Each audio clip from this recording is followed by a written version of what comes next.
Is Cynthia Weber, lender number 2, Tammy Kylan. Tammy, talk right into it. Good morning, Charles. Good morning, baby. I haven't seen you. I've seen Cynthia, of course, because of and played for the Salvation Army, and it was amazing.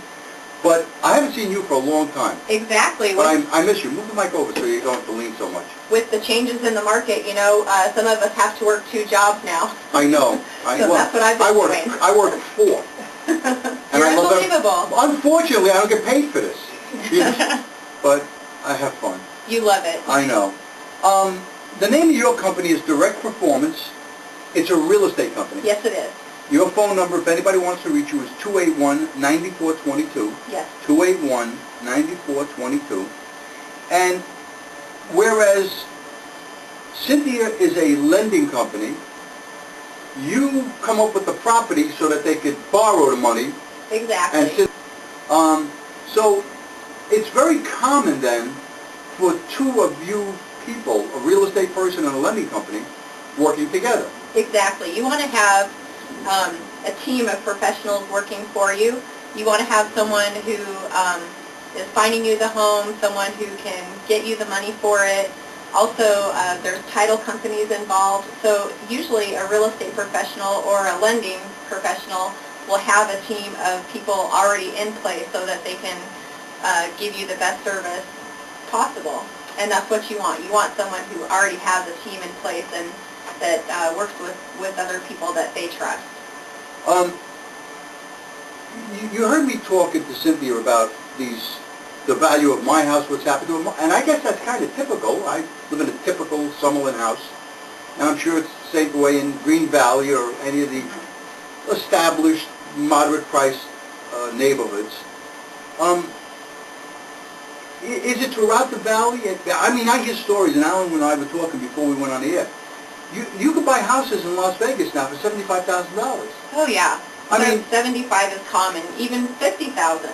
I mean, I'm blown away by that. The average price of a home right now is about 168,000. And if you look back at the market in, say, February of 2006, the average home price was $378,000. Holy God. Yeah. My wife has a friend who has a very expensive house, big house. I want to say it's like 3,000 or 3,500 square feet, one of those nice-sized houses. Mine's nowhere near that. And she had trouble selling it or getting any kind of reasonable price.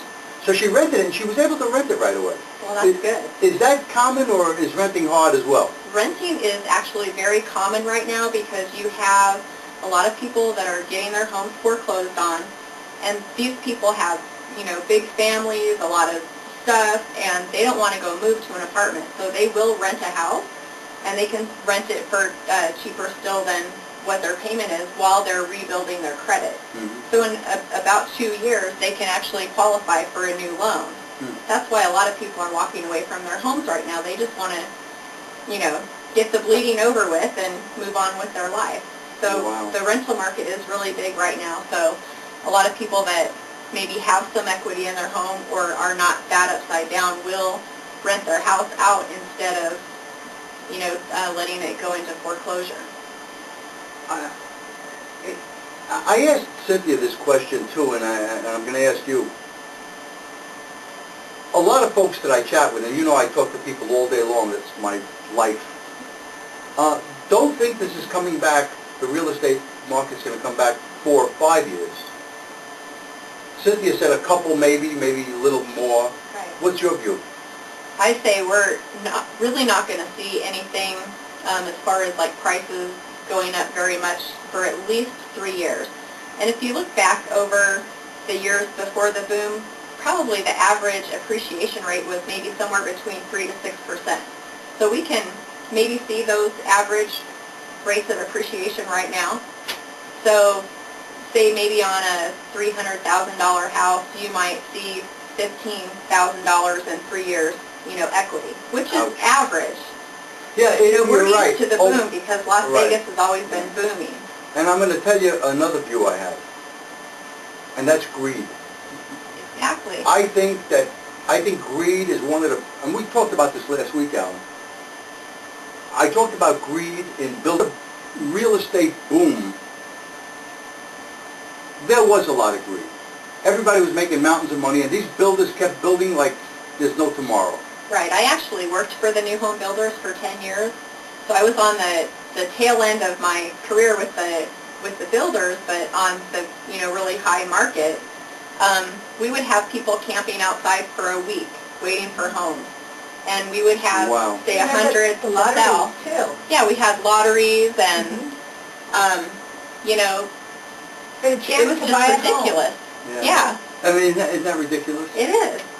The house that I bought up at Summerlin, the neighborhood had just started to develop.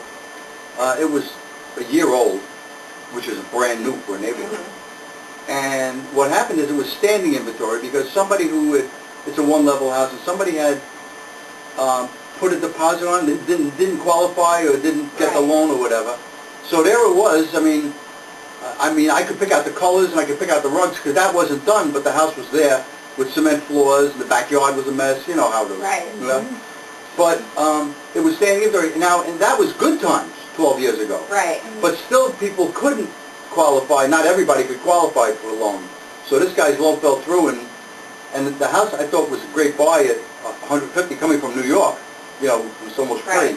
Well, you're lucky. You're not in too bad of a position like some other people are. Yes, I am. No. Yeah. You're doing I all want right. my house back at 475 again, or whatever it was. We all want that. Oh, see, the worst part is that I figured that in my retirement.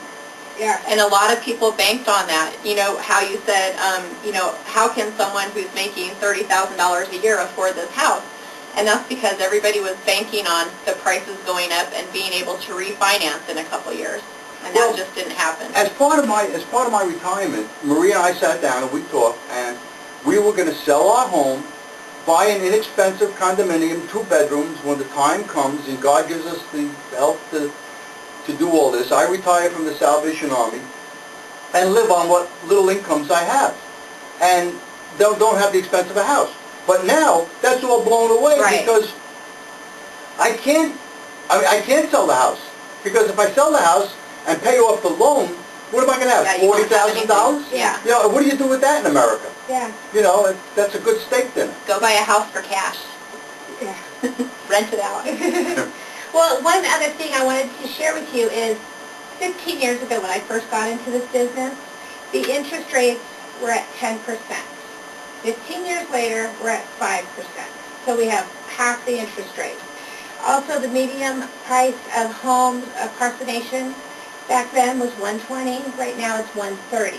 So I know Wow. it looks like doom and gloom, but really it's not that bad. Yeah. It's just we've seen the glory days, Yeah, but it really is not that bad. yeah. So, Anyway, Cynthia Weber, for lending purposes, can be reached at 217-1472, and Tammy Kylan for real estate itself, 281-9422 at Direct Performance.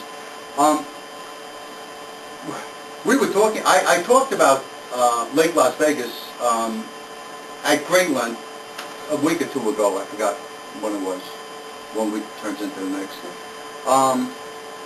And that's an example of greed, as the monorail was an example of greed.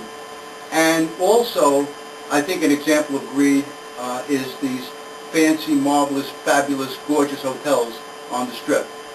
You'll notice that the trend has been to go away from the popular price people that made Las Vegas what it was. Cheap buffets, booze flowing, treat everybody like they were royalty, pat everybody on the back and have dinner on me. Now it's how much more can we, let's build it for $2 billion. Oh, how about $2.5 billion? Now we're building them at $8 billion, you know. There is a huge amount of greed injected into this whole hypothesis. And it just blows me away that these brilliant people that run these gigantic companies are not seeing it. I knew it from day one. I knew it because when we moved here 13 years ago, we could actually go to the Strip on occasion, because most people don't go to the Strip that live here, but on occasion we could, and you need a popular price meal. Now if you want to go to the Strip, you know, spaghetti is $26. You know, I mean, well, are you trying to keep the locals out? Well, if you're trying, you're doing an exceptional job.